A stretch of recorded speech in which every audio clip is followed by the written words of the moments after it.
Leylətur Rəğaib, İstəklər gecəsi və məxsus əməllər Rəcəb ayının ilk cümə axşamı, 4 Rəcəb, 25 dekabrdan 26 dekabra keçən gecə. Leylətur Rəğaib, İstəklər gecəsi adlanır və Rəcəb ayının əzəmətli, fəzilətli gecələrindəndir. Onun fəzilətlərindən biri də günahların bağışlanmasıdır.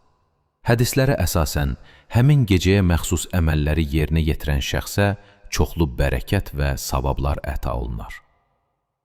Peyğəmbər Əkrəmdən sallallahu əleyhəmdən nəql olunur ki, Rəcəb ayının ilk cümə axşamından qafil olmayın ki, bu gecəni mələklər İstəklər gecəsi adlandırırlar.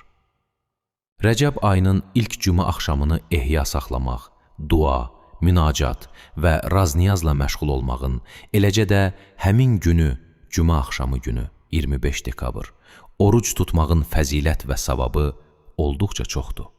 Ən mühüm əməl isə Peyğəmbəri Əkrəmdən nəql olunduğu kimi, şam və xiftən namazlarının arasında 2 rükətli, 12 rükət namaz qılmaqdır.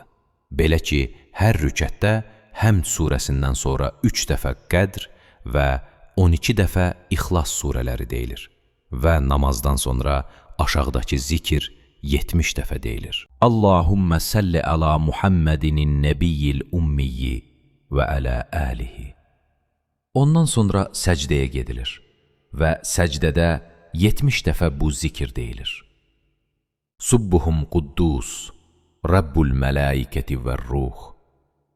Səcdədən qalxıb bu zikir 70 dəfə deyilir. Rabbiğfir vərhəm və təcəvəz əmmə tələm innəkə əntəl əliyyül əzim. Sonra yenidən səcdəyə gedərək aşağıdakı zikir 70 dəfə deyilir.